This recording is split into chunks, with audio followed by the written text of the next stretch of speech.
ওকে, adjective কাকে বলে, কত প্রকার ও কে কি? First of all we have to know the actual definition of adjective. যে সকল শব্দ দ্বারা কোনো নাউন বা প্রোনাউনের দোষ, গুণ, অবস্থা, সংখ্যা, পরিমাণ ইত্যাদি প্রকাশ করা হয় তাকে অ্যাজেক্টিভ বলে।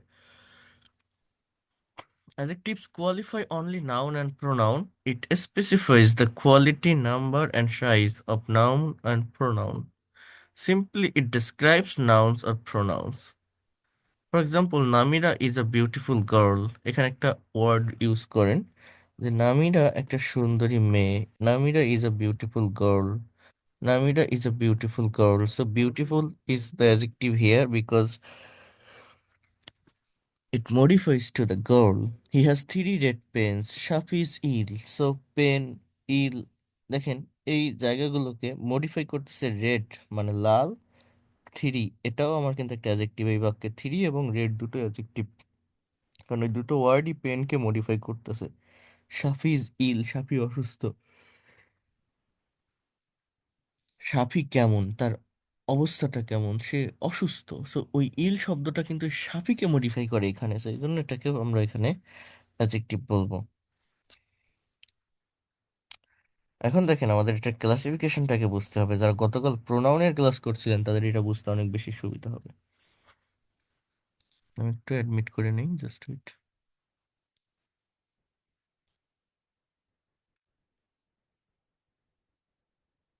ওকে, try to understand here. English ল্যাঙ্গুয়েজে অ্যাডজেক্টিভ টোটাল কয় প্রকার আছে? দেখেন there are 7 types of adjectives. Total 7 প্রকার অ্যাডজেক্টিভ আমাদের এই ইংলিশ ল্যাঙ্গুয়েজে আছে। কয়টা বলছি? There are 7 types of adjective and this are, এবং এগুলো হচ্ছে কোথায় আছে, কি কি আছে দেখেন। অ্যাডজেক্টিভ অফ কোয়ান্টিটি বা ডেসক্রিপটিভ অ্যাডজেক্টিভ, অথবা qualitative adjective, sorry, adjective of quality অর্থাৎ ধরন। What sorts of, what kinds of অর্থাৎ একটা জিনিস কেমন। অর্থাৎ এই ডেসক্রিপটিভ অ্যাডজেক্টিভটা কেমন জানেন? ইন জেনারেলি বা সিম্পলি। অ্যাডজেক্টিভ বলতে আমরা যেটাকেই চিনি বা জানি সেটাই মূলত ডেসক্রিপটিভ অ্যাডজেক্টিভ।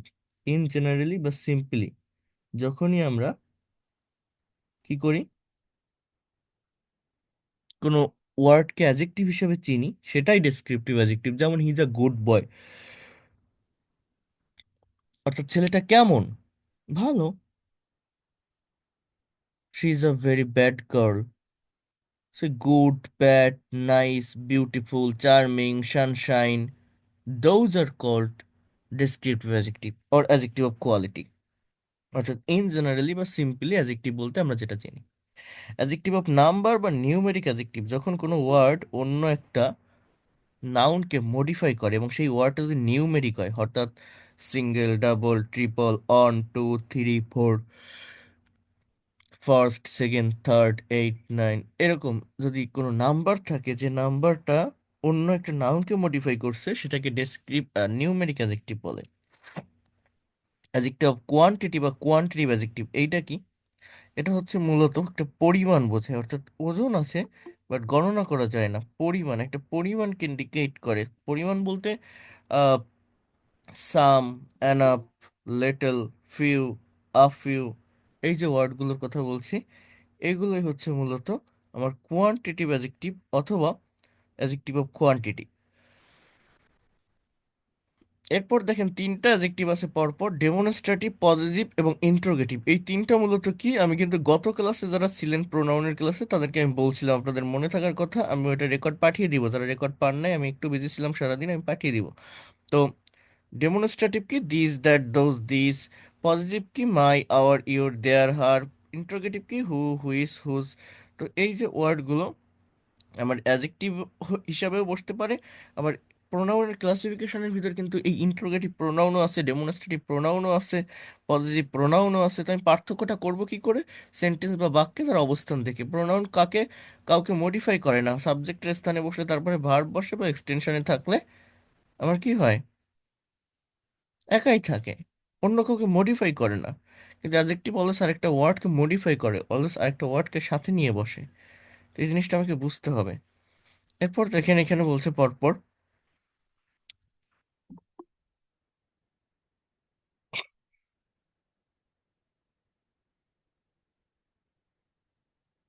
জাস্ট এটা একটু দেখার চেষ্টা করেন।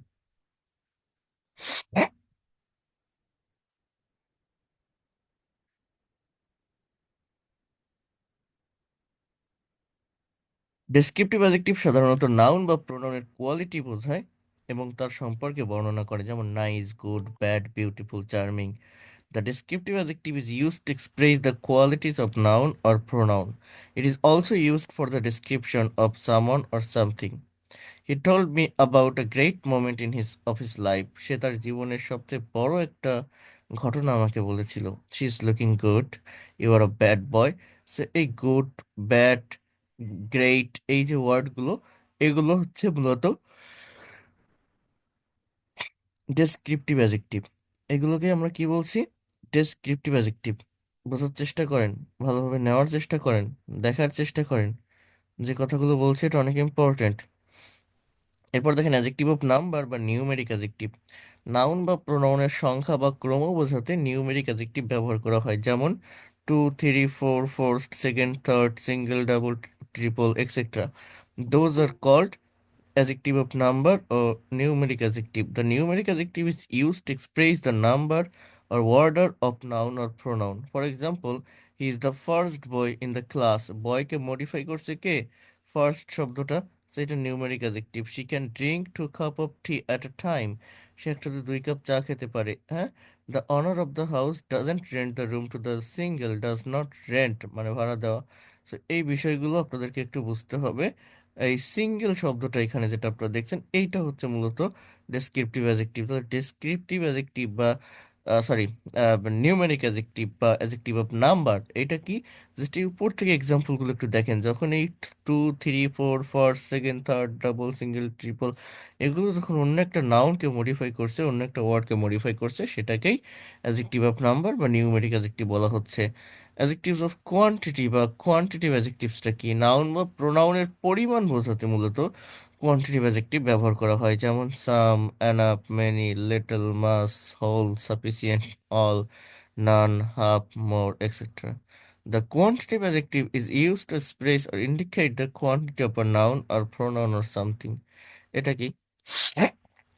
অর্থাৎ একটা পরিমাণ বোঝায়। দেখেন আপনাদের মেইন কাজটা হচ্ছে এই যে ওয়ার্ডটা, অর্থাৎ এই যে এক্সাম্পলগুলো আছে এখানে, এই এক্সাম্পলগুলো একটু নেওয়া। এক্সাম্পলগুলো নিতে পারলে কি হবে? তাহলে অ্যাডজেক্টিভের ব্যবহার নিয়ে আপনার কোনো সমস্যা হবে না। অ্যাডজেক্টিভের প্লেসটা কোথায়, অবস্থানটা কোথায় একটা বাক্যে, নাউন বা প্রোনাউনের পূর্বে। অ্যাডজেক্টিভের ডেফিনেশন কি? এমন কোনো ওয়ার্ড, এমন কোনো শব্দ যা কোনো বাক্যের নাউন বা প্রোনাউনকে মডিফাই করে, নাউন বা প্রোনাউনকে বিশেষায়িত করে, নাউন প্রোনাউন সম্পর্কে অতিরিক্ত তথ্য দেয় বা ইনফরমেশন দেয়, তাকেই আমরা কি বলছি? অ্যাডজেক্টিভ। তাহলে আপনারা একটু এখানে বোঝার চেষ্টা করেন যে এই ওয়ার্ডগুলো মূলত কিসে বসবে? কোনো নাউন বা প্রোনাউনের আগে বসে সেটাকে মডিফাই করে।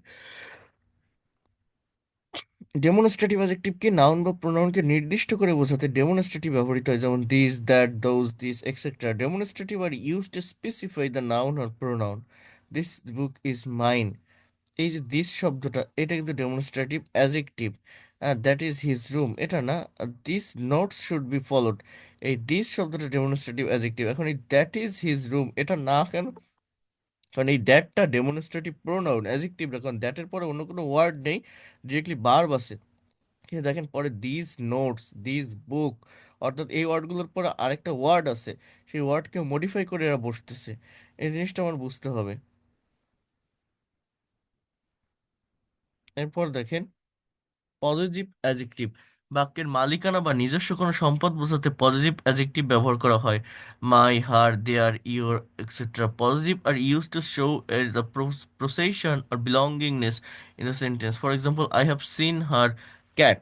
আমি তার বিড়ালটিকে দেখেছি। I have seen her cat. Their house is very big. This is our school pond. Those are called positive adjective. কারো অধিকারে কোনো কিছু থাকা বা কারো মালিকানায় কোনো কিছু থাকা বোঝায়। Interrogative adjective. ইন্টারোগেটিভ অ্যাডজেক্টিভ সাধারণত নাউন বা প্রোনাউনকে প্রশ্নের মাধ্যমে মডিফাই করে। হোয়াট, হুইজ এবং whose are known as interrogative adjective. অর্থাৎ এটা করতে গেলে আগে ডাব্লিউএইচ ওয়ার্ড আমার বসাতে হবে। এরপর দেখেন ডিস্ট্রিবিউটিভ অ্যাডজেক্টিভ।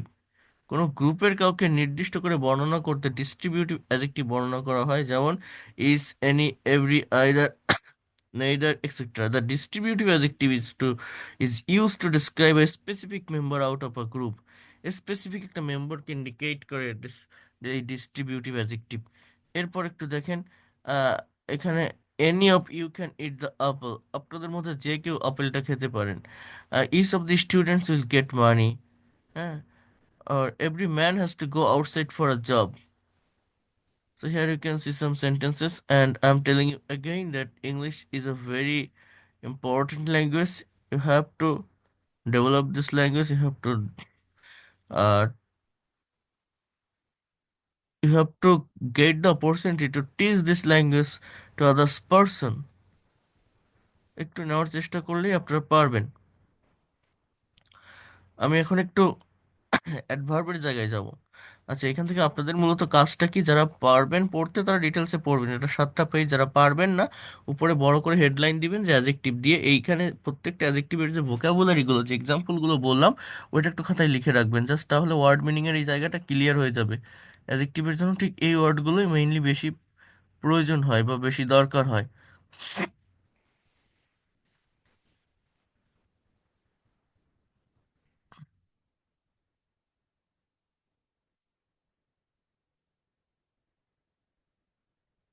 ওকে, সো এখন আমরা দেখব অ্যাডভার্বের ব্যবহার। এটা সম্পর্কে আমরা একটু ভালো কনসেপ্ট রাখবো। দেখেন, ট্রাই টু আন্ডারস্ট্যান্ড হিয়ার, একটু মনোযোগ দিয়ে বোঝার চেষ্টা করেন। Just wait.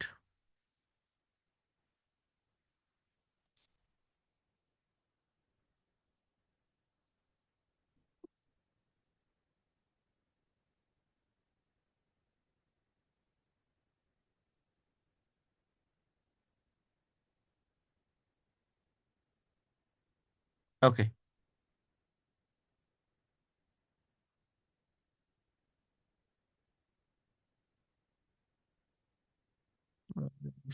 জাস্ট একটু একটু, হ্যাঁ, এখান থেকে দেখেন, তাহলে বুঝতে পারবেন, আপনারা বিষয়গুলোকে ভালোভাবে নিতে পারবেন। এখানে কি বলছে দেখেন, বলছে যে একটি বাক্যে যার অবদান বেশি না, বাড়তি অর্থ দিতে মাঝে মাঝে ব্যবহৃত হয়, তাকে অ্যাডভার্ব বলে। অ্যাডভার্ব শব্দটির উৎপত্তি হয়েছে অ্যাড প্লাস ভার্ব থেকে, অর্থাৎ সাধারণত ভার্বকে নিয়ে অতিরিক্ত তথ্য দেওয়াটাই অ্যাডভার্ব এর কাজ। তাহলে বলা যায় যে পার্ট অফ স্পিচ বাক্যে বিশেষ অ্যাডজেক্টিভ, অ্যাডভার্ব বা ভার্বকে বিশেষভাবে মডিফাই করে বা বিশেষায়িত করে, তাকে অ্যাডভার্ব করতে হবে। She is completely a talented girl, এই বাক্যটা, শিটা হচ্ছে আমার প্রোনাউন, ইজটা ভার্ব, গার্লটা নাউন। এবার এই গার্লকে মডিফাই করছে ট্যালেন্টেড শব্দটা, সে মেয়ে, সে মেধাবী মেয়ে। ট্যালেন্টেড শব্দটা অ্যাডজেক্টিভ, কিন্তু ট্যালেন্টেডকে মডিফাই করছে কমপ্লিটলি শব্দটা, যে সে মেধাবী মেয়ে, সে সম্পূর্ণরূপে মেধাবী, মেধাবী, সম্পূর্ণ মেধাবী, সেই কমপ্লিটলি, এই শব্দটা হচ্ছে মূলত একটা adverb, adverb of manner. She is a completely talented girl. It is called adverb of manner. She runs very fast. সে খুব দ্রুত দৌড়ায়। দেখেন এখানে অ্যাডভার্বকে মডিফাই করে, ঠিক আছে। হি রান ফাস্ট, সে দৌড়ায়। হি রানস ভেরি ফাস্ট, সে দ্রুত দৌড়ায়। He speaks fluently, say fluently ইংরেজিতে কথা বলে, সাবলীলভাবে ইংরেজিতে কথা বলে। এই বিষয়গুলো আমাদেরকে একটু বুঝতে হবে, কিভাবে বলে, হাউ, কোনো সেন্টেন্স বা বাক্যের ভার্বকে কোথায়, কখন, কিভাবে, কেন, কতটুকু দ্বারা প্রশ্ন করলে আমরা এই অ্যাডভার্বের এই জায়গাটা বুঝতে পারবো। যেমন দেখেন এখানে বলছে যে অ্যাডভার্ব মূলত হচ্ছে, try to understand here, adverb মূলত হচ্ছে আহ 5 প্রকার। এখানে বলছে যে অ্যাডভার্ব অফ প্লেস, যা সময়কে বোঝায়, অ্যাডভার্ব অফ টাইম, যা স্থানকে বোঝায়, sorry, adverb of time, adverb of place যা স্থানকে বোঝায়, অ্যাডভার্ব অফ টাইম যা সময়কে বোঝায়, অ্যাডভার্ব অফ ম্যানার যা কাজের ধরনকে বোঝায়, অ্যাডভার্ব, কোথায় গেল, অ্যাডভার্ব অফ পারপাস বা রিজন, কোনো কাজ ঘটে, হয় হ্যাপেন বোঝাতে এটা ব্যবহৃত, অ্যাডভার্ব অফ ফ্রিকোয়েন্সি আর ডিউরেশন, অর্থাৎ কতবার ঘটে এটা বোঝানোর জন্য। So just wait a minute. হ্যাঁ, এখানে বলছে প্রধানত, প্রধানত 3 প্রকার অ্যাডভার্ব আমাদের জানা খুবই গুরুত্বপূর্ণ। সেটা হচ্ছে mainly present indefinite, present continuous, আর পাস্ট ইনডিফিনিট। এটার কথা মনে হয় বলবে, তো আমরা একটু সামনের দিকে আসি। অ্যাডভার্ব অফ ম্যানার গুলো, সরি, এই অ্যাডভার্ব যখন আমরা কোথাও দেখাবো, দেখেন এই অ্যাডভার্ব হচ্ছে নির্দিষ্ট একটা অর্ডার মেনটেন করে চলে। আগে ম্যানার, তারপর প্লেস, তারপর টাইম। যেমন অ্যাডভার্ব অফ ম্যানারটা কি, যে অ্যাডভার্ব কোনো কাজ ভার্বের সাথে যে অ্যাডভার্ব কোনো ভার্বের সাথে কাজ কিভাবে বা কোন পদ্ধতিতে সম্পন্ন হবে সেটি বোঝায়, তাকে অ্যাডভার্ব অফ ম্যানার বলে। সাধারণত হাউ, কিভাবে বা কেমন দ্বারা প্রশ্নের জবাবে যে উত্তর পাওয়া যায় তাকে অ্যাডভার্ব অফ ম্যানার বলে। সাধারণত শব্দের শেষে এলয় যুক্ত থাকলে, যুক্ত শব্দ হলে অ্যাডভার্ব অফ ম্যানার হয়ে যায়। যেমন the martyrs fought bravely, L Y যুক্ত শব্দগুলো সবই adverb of manner. Badly, carelessly, closely, delightfully, easily, quickly, safely, simply, urgently, wisely, wrongly. Those are called adverb of manner.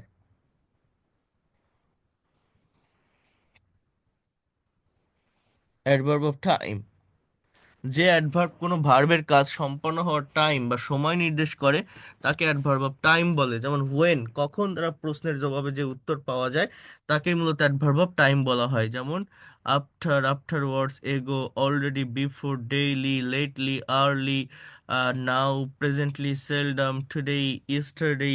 অর্থাৎ একটা সময়কে ইন্ডিকেট করা হচ্ছে, একটা সময়কে মেনশন করা হচ্ছে।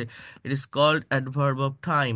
অ্যাডভার্ব অফ প্লেস, যে অ্যাডভার্ব কোনো ভার্বের কাজ সম্পন্ন হওয়ার প্লেস বা স্থান নির্দেশ করে তাকেই মূলত অ্যাডভার্ব অফ প্লেস বলে। সাধারণত ওয়ার, কোথায় দ্বারা প্রশ্নের জবাবে যে উত্তর পাওয়া যায় তাকে অ্যাডভার্ব অফ প্লেস বলে। কোথায় দ্বারা প্রশ্নের জবাবে যে উত্তর পাওয়া যায় তাকে অ্যাডভার্ব অফ প্লেস বলে।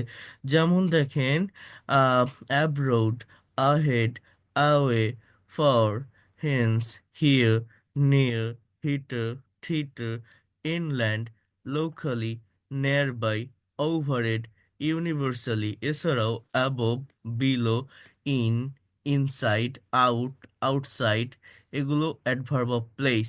প্লেস মানে কি, একটা জায়গাকে ইন্ডিকেট করে। এই অ্যাডভার্বগুলো মানে অনেক প্রিপোজিশনাল ওয়ার্ড আছে, তাকে আমরা অনেকে বুঝি না, আমরা অনেকে প্রিপোজিশন বলি। যেমন এই যে out, in, on to, in to. দেখেন এইগুলো মূলত কি, এগুলো প্রেপোজিশন হিসেবে তখন বসবে যখন অন্য আরেকটা নাউনের পূর্বে বসে। কিন্তু আমার অন্য আরেকটা নাউনের পূর্বে যদি এই ওয়ার্ডগুলো না বসে সেগুলো প্রেপোজিশন হবে না। তাহলে দেখেন এখানে দুটো বাক্য আছে,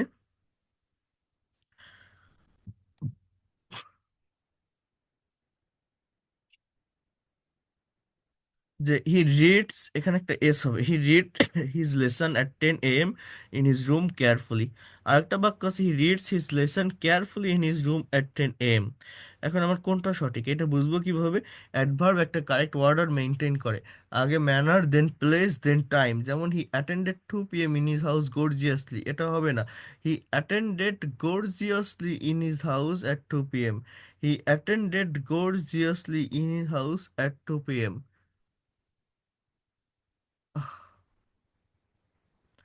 Alberta, he reads his lesson carefully in his room at 10 a.m.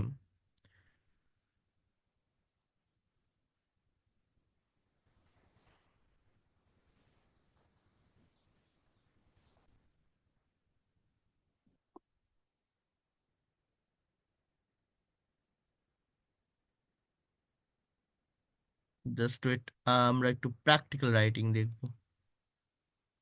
যারা সেকেন্ড ফ্রি লাইভ ক্লাসে জয়েন করেছিলেন বা পেইড কোর্সের ও ফার্স্ট ক্লাসে ছিলেন, আপনাদেরকে একটা বিষয় আমি বলছিলাম, বা এটা আমি বারবার বলি, এটা এই লাস্ট বার দেখিয়ে দিচ্ছি, এরপর আর দেখাবো না। সেটা হচ্ছে যে how can we how can we make long English sentences. How can we make long English, English? How can we make long English sentences from short sentence? From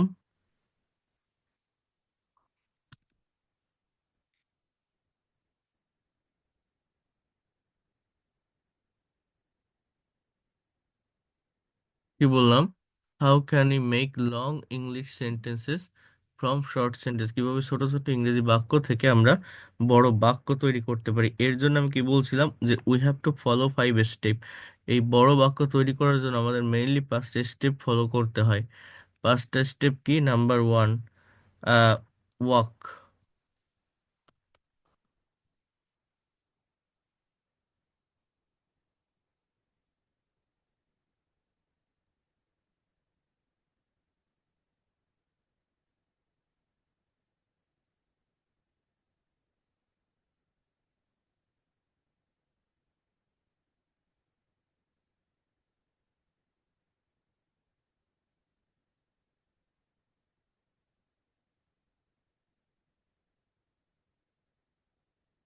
একটু এখানে একটু দেখেন।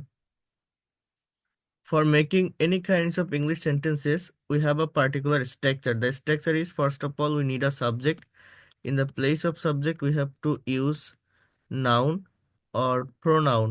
Noun or pronoun. After the subject, we have to put verb. Subject plus verb. Then extension.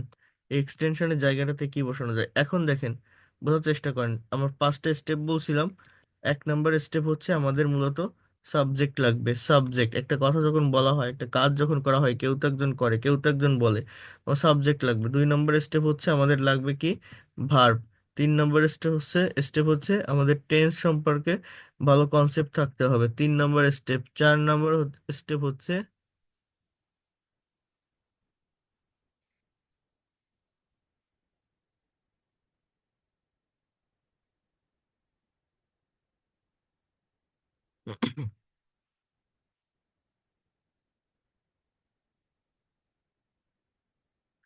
Tense জানা লাগবে, তিন number. চার number হচ্ছে ভার্বের ফর্ম জানতে হবে, ফরমেশন অফ ভার্ব, অথবা এটাকে বলে conjugation of verb, forms of verbs, formation of verb অথবা কনজুগেশন অফ ভার্ব।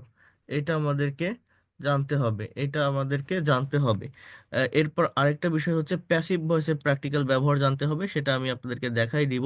তো এই বিষয়গুলো সম্পর্কে যদি ক্লিয়ার কনসেপ্ট থাকে, তাহলে আমরা দ্রুত এই ল্যাঙ্গুয়েজটা বা এই জায়গাটা ডেভেলপ করতে পারবো। এখন দেখেন, এই যে হেডলাইনটা দিয়েছিলাম যে how can we make long English sentences from short sentence, এটা আমরা কিভাবে করতে পারি, এর জন্য আমাকে পাঁচটা স্টেপ ফলো করতে হবে। তো এই স্ট্রাকচারটা আগে দেখেন, যে সাবজেক্ট প্লাস নাউন বা প্রোনাউন প্লাস, মানে সাবজেক্টের জায়গায় নাউন বা প্রোনাউন থাকবে, প্লাস ভার্ব প্লাস এক্সটেনশন, ওই এক্সটেনশনে অ্যাডভার্ব, কমপ্লিমেন্ট বা অবজেক্ট থাকে। এখন এই পাঁচটা স্টেপের ভিতরে আমার সাবজেক্ট বসানোর পর, সাবজেক্ট মানে কি, একটা কথা যখন বলা হয়, একটা কাজ যখন করা হয়, কেউ তো একজন করে, কেউ তো একজন বলবে, সাবজেক্টের পরে ভার্ব বসাতে হয়। আর এই ভার্ব বসানোর পর আমাদের লাগবে কি, আমাদের অবজেক্ট লাগবে। এই অবজেক্ট পাওয়ার জন্য দেখেন, ask the question, ask the question to the verb with what and whom. ভার্বকে হট এবং হুম দিয়ে কোশ্চেন করবো, এটা করতে হবে। Ask the question to the verb with what and whom. For getting object, for getting object, এখানে নিজেরা একটু লিখতে পারো, for getting object. Then again ask the question, again ask the question to the verb, again ask the question to the verb with how, where, when and why. তো এই যে যেটা আপনারা দেখলেন, দেন 5 নাম্বার স্টেপ হচ্ছে provide the answer, আর কিছু না। তো এইভাবে যে কোনো একটা লং সেন্টেন্স করা যায়, এটা আমি আপনাদেরকে বলছিলাম বা দেখিয়েছিলাম। এবং এটা এটা দিয়ে লং সেন্টেন্স আপনারা কিভাবে তৈরি করতে পারেন সেই কথাটাও আমি আপনাদেরকে বলছিলাম। সেটা হচ্ছে যে আহ, আহ, প্রথমে যে কোনো একটা সাবজেক্ট আপনি নিতে পারেন, any kinds of subject that you can take. For example he, একটা সাবজেক্ট নিলাম, এবার আমি একটা ভার্ব নিব। Just try to understand here, একটা ভার্ব নিব, হি ইটস, সে খায়। এই সাবজেক্ট আর ভার্ব আমি বসালাম না, এবার অবজেক্টটা পাওয়ার জন্য প্রশ্ন করব হোয়াট এবং হুম দিয়ে, কি খায় বা কাকে খায়। তাহলে he eats what, he eats rice, আমি যদি বলি যে সে ভাত খায়, that is the complete sentence. এবার এই জায়গাটা থেকে এই রাইস পর্যন্ত লিখে আমরা বসিয়ে দিই, আমরা আর বড় করতে পারি না। বাট কিভাবে এই জায়গাটা থেকে একটা সেন্টেন্স বা বাক্যকে আমরা আরো লং করতে পারি, আরো বড় করতে পারি, তার জন্য আমাকে অ্যাডভার্বের সাহায্য নিতে হয়। যেমন আমি বলছিলাম যে ভার্বকে হাউ, হোয়ার, হোয়েন, হোয়াই দ্বারা কোশ্চেন করলে অ্যাডভার্ব পাওয়া যায় একটা সেন্টেন্স বা বাক্যের ভার্বকে। যেমন আই ইট রাইস, এবার আপনি যদি বলেন slowly, I eat rice slowly, আমি ধীরে সুস্থে ভাত খাই। আই ইট রাইস স্লোলি, আমি ধীরে সুস্থে ভাত খাই। এবার এই যে ধীরে সুস্থে যে আপনি ভাত খান, আপনি কোথায় ভাত খান? আমি আমার রুমে বসে ভাত খাই, অ্যাট মাই রুম। আমার দেখেন সেন্টেন্স কিন্তু একটু একটু বড় হচ্ছে, কিসের মাধ্যমে? ফ্রেজ ব্যবহারের মাধ্যমে। I try slowly at my room, আমি আমার রুমে বসে ভাত খাই। আপনি যে আমার রুমে বসে স্লোলি ভাত খান, ঠিক আছে, আপনি দিনে কয়বার ভাত খান? So I eat rice slowly at my room 3 times a day। And আপনি এটা বলতে পারেন যে I eat rice, I eat rice,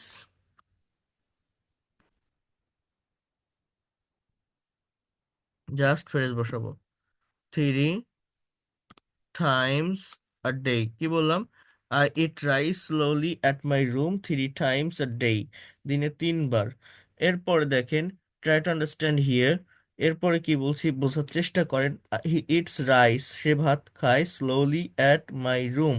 আচ্ছা, এখানে যেহেতু আমি হি দিয়েছি তাহলে অ্যাট হিজ রুম দিতে পারেন আপনি। এখানে মাই দিয়ে অ্যাট হিজ রুম, তার রুমে 3 টাইমস আ ডে।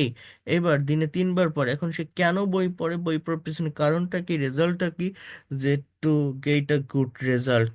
জাস্ট বই পড়ে সে এই জন্য ভালো একটা রেজাল্ট পেতে, গেট মানে পাওয়া, তো টু গেট মানে পেতে কি, আ good result, two get a good result, RESULT। So এই হচ্ছে টোটাল সেন্টেন্স। এখন এই টু গেটের পরিবর্তে ফর এর ব্যবহার করা যায়, for plus verb plus ING, অর্থাৎ for getting a good result. তো ইট রাইস। এরপর দেখেন স্লোলি যে শব্দটা, এটা হচ্ছে adverb of manner. At his room, এটা adverb of place. 3 times a day, এটা অ্যাডভার্ব অফ টাইম। এবং to get a good result, এটা হচ্ছে adverb of reason. Why happen, কেন ঘটলো, হয় দ্বারা প্রশ্ন করলে পাওয়া যায়। এই অ্যাডভার্ব কি বলছি, একটা নির্দিষ্ট অর্ডার মেনে চলে। অর্ডারটা কি, আমার আগে হচ্ছে আপনার ম্যানার বসবে, এবং তারপরে হচ্ছে আপনার প্লেস বসবে, তারপরে হচ্ছে আপনার ম্যানার প্লেস, হ্যাঁ, তারপরে আপনার টাইম বসবে, 3 টাইমস আ ডে। ম্যানার প্লেসের পরে টাইমস, এরপরে হচ্ছে two get a good result. এটা হচ্ছে আমার কি, এটা হচ্ছে আমার try to understand here adverb of reason. Why happen, কেন ঘটে, রিজনকে ইন্ডিকেট করে। এরকম করে আপনি যে কোনো বাক্যে একটা সাবজেক্ট নেবেন, একটা ভার্ব নেবেন, দেখবেন অবজেক্টটা অটোমেটিক্যালি চলে আসবে এবং আপনি দ্রুত এই বিষয়গুলোকে ডেভেলপ করতে পারবেন। Just try to understand here. মনোযোগ দিয়ে একটু বোঝার চেষ্টা করেন, বিষয়গুলোকে ভালোভাবে বোঝার চেষ্টা করবেন। ঠিক আছে, যে কথাগুলো বলছি খুবই ভালোভাবে একটু বোঝেন, দেখবেন অনেক দ্রুত এই জায়গাটা আপনারা ডেভেলপ করতে পারবেন। আপনি একটা সাবজেক্ট নেন, উই নিলাম। এবার একটা ভার্ব নেন, উই প্লে, আমরা খেলি। আমরা কি খেলি? আপনি ফুটবল খেলেন, ক্রিকেট খেলেন, একটা কিছু বসান, উই প্লে ফুটবল, আমরা ফুটবল খেলি। এবার আমরা যে ফুটবল খেলি কিভাবে খেলি, we play football very quickly, we play football very quickly, আমরা খুবই দ্রুততার সাথে, ক্ষিপ্রতার সাথে ফুটবল খেলি। হ্যাঁ, আমরা কেন ফুটবল খেলি বা কোথায় খেলি, আমরা মাঠে ফুটবল খেলি, on the field, FIELD, we play football very quickly on the field, আমরা মাঠে ফুটবল খেলি। এরপরে কি আছে দেখেন, try to understand here. We play football very quickly on the field. Then, when do you play football? I can say that at afternoon, or in the afternoon, in the afternoon. Okay, so we play football very quickly on the field in the afternoon. Why we play football, why do we play football, আমরা কেন ফুটবলটা খেলি? I can say that to do physical exercise, শারীরিক ব্যায়াম করতে বা করার জন্য, to do, or you can also say that for doing physical exercise, PHYSICAL, physical exercise. So that is the full sentence. I mean, we are used to complete this sentence till football. I mean, we play football. আমরা এই পর্যন্ত লিখতে অভ্যস্ত, but আরো বড় করতে পারি একটা সেন্টেন্স বা বাক্যকে, একটা সিম্পল সেন্টেন্সকে আমরা লং করতে পারি, এক্সট্রা ইনফরমেশন নিয়ে আসতে পারি। কিভাবে?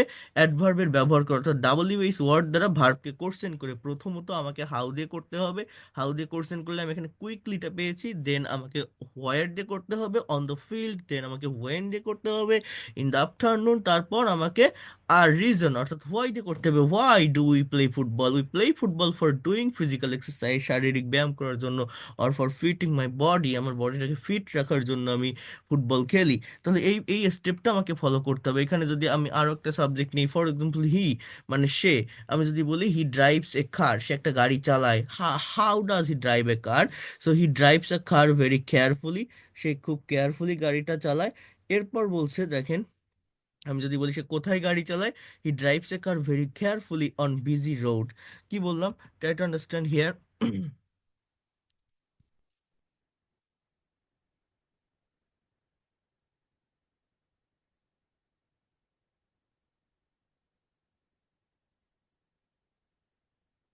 হি drives a car very carefully on busy road. এই যে বাক্যটা আমি লিখলাম আপনারা দেখছেন এখানে, হি drives a car very carefully on busy road.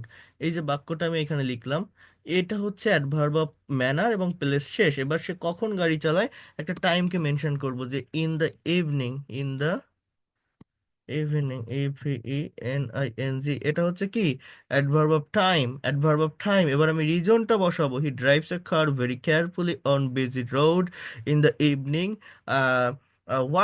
Why does he drive a car? What is the actual reason? So you can say that to earn money, or for earning money, 2 plus beyond to earn, or instead of to earn you can say that for earning, for earning, ERNING, for earning money। So এইভাবে আপনারা যে কোনো short সেন্টেন্সকে long সেন্টেন্সে পরিণত করতে পারবেন। Just একটা subject নেবেন, একটা ভার্ব নেবেন, দেন ভার্বকে কোশ্চেন করবেন ফার্স্টে হোয়াট এবং হুম দিয়ে, WH ওয়ার্ড, তারপরে হোয়ার, হোয়েন, হোয়াই, এই ওয়ার্ডগুলো দ্বারা যখন আপনি ভার্বকে কোশ্চেন করবেন তখন একটা সেন্টেন্স বা একটা বাক্য বড় হতে থাকবে, লং হতে থাকবে, একটা বাক্যের ভিতর এক্সট্রা ইনফরমেশন নিয়ে আসতে পারবেন। আমার কথা কি আপনারা বুঝতে পেরেছেন? আমি কি বললাম, বুঝতে পেরেছেন? এটা হচ্ছে Yes, sir. অ্যাডভার্বের ব্যবহার। Yes, sir. হ্যাঁ, এটা Yes, হচ্ছে sir. অ্যাডভার্বের বুঝতে ব্যবহার। পেরেছি। স্যার, দুটো এক্সাম্পল মানে দেখালে ভালো হয়। এই দিনটা তো গত ক্লাসেও করা হয়েছে। হ্যাঁ, এই দুটো আপনি যে কোনো ভাবে করতে পারেন, যে কোনো প্রিন্সিপাল ভার্ব নিয়েই আপনি নতুন সেন্টেন্স তৈরি করতে পারবেন। আমি যদি এখানে আরেকটা ভার্ব নেই, যে he gave me a rose, he gave, সে দিয়েছিল, গিভের পাস্ট ফর্ম কি, gave. He gave me a rose, সে আমাকে একটা গোলাপ দিয়েছিল। How does he gave, so আপনি বলতে পারেন, or how did he give you, so he he gave me a rose very politely. এরপর আপনি হোয়ার দিয়ে কোশ্চেন করেন, সে যে পলাইটলি গোলাপটা তোমাকে দিয়েছিল, where, at park, when, in the evening, or yesterday, then why, for proposing me, or to propose me, কি বললাম, he gave me a rose at park in the evening yesterday, for proposing me। দেখছেন, he gave me a rose, সে আমাকে একটা গোলাপ দিয়েছিল, very politely, at park in the evening yesterday, for কি বললাম, proposing me, or two propose me. আবার আমি যদি বলি যে হি বট আ ল্যান্ড, সে একটা জমি কিনেছিল, to take loan from bank, bank থেকে লোন নিয়ে। How how how did he buy a land, so he bought a land, he bought a land to take loan from bank. হ্যাঁ, that is called adverb of manner. Then you can say that in Dhaka, where did he bought a land, so he bought a land, he bought a land, just wait a minute, he bought a land, কোথায় ছিলাম, হ্যাঁ, to take loan from bank in Dhaka, in Dhaka last year, or you can also say that 2 years ago. কেন, why, রিজনটা কি, two build a house লিখে দিব। দেখেন, হি বট, BOUGHT, by মানে কি, কেনার, পাস্ট ফর্ম কি, বট, আর ল্যান্ড, জাস্ট এতটুকু মানে কি, সে একটা জমি কিনেছিল। এবার কিভাবে কিনেছিল, আমি বলছি যে টেক মানে নেওয়া, সো টু টেক মানে নিয়ে, to take loan, he bought a land to take loan from bank, from bank, he bought a land to take loan from bank in Dhaka, in Dhaka, adverb of manner শেষ, place শেষ। এবার কবে কিনেছিল, আমি এখানে বলতে পারি just 2 years, 2 years এগো, 2 বছর আগে, 2 বছর আগে, he bought a land to take loan from bank in Dhaka 2 years ago, in Dhaka 2 years ago. তারপরে আমি কি বলতে পারি, যে কেন কিনেছিল, রিজনটাকে, to build, BUILD, or for building, to build a house, to build a home. এইভাবে যে কোনো শর্ট সেন্টেন্সকে লং সেন্টেন্সে পরিণত করা যায়। আপনারা নিজেরা নতুন কয়েকটা সাবজেক্ট এবং কয়েকটা ভার্ব নিয়ে একটু করার চেষ্টা করে দেখবেন, আপনারা পারবেন। আর আমি একটু বলে রাখি, আমার এখানে একটা প্রোগ্রাম ছিল আপনাদের বলছিলাম, সেটা আজকেই শেষ হচ্ছে, অর্থাৎ আগামীকাল থেকে আমি একদমই ফ্রি হয়ে যাব, আর সমস্যা থাকবে না। আগামীকাল থেকে আপনাদের এই রেকর্ড PDF গুলো খুবই আর্লি আমি পাঠিয়ে দিব। আজকেরটা আমি এখন পাঠিয়ে দিচ্ছি, খুব দ্রুত পেয়ে যাবেন। আর গতকালের রেকর্ডটা, ফাইলটা আমি পাঠিয়ে দিচ্ছি। দেন আপনাদের কনভারসেশন গ্রুপটা আমি আগামীকাল রাতে এসে আমি করে দিব। তখন থেকে আর কোনো ধরনের সমস্যা হবে না, অনেক ভালোভাবে ডিটেলসে ক্লাস করতে পারবেন। আগামীকাল পর্যন্ত আমার ওই ইংলিশ অলিম্পিয়াড আছে ওইখানে, তো ওইখানে আমার টিচিং দিতে হবে। জাস্ট একটু কালকের দিনটা শেষ হলে আমি ফ্রি হয়ে যাব। তো আজকে আর আপনাদের কাছে কোনো কোশ্চেন আমি নিব না। কারো কোনো যদি ইম্পর্টেন্ট কোনো কোশ্চেন থাকে তো আমাকে হোয়াটসঅ্যাপে নক দিন, আমি কথা বলবো। এছাড়া আপনাদের নেক্সট ক্লাসে আমি অনেক কথা বলবো, অনেক কিছু আলোচনা করব, আপনাদের সঙ্গেও কথা বলবো, ঠিক আছে? তো ভালো থাকেন, that's all for today and see you in the next class. Thank you so much. আল্লাহ হাফেজ and good night to all of you.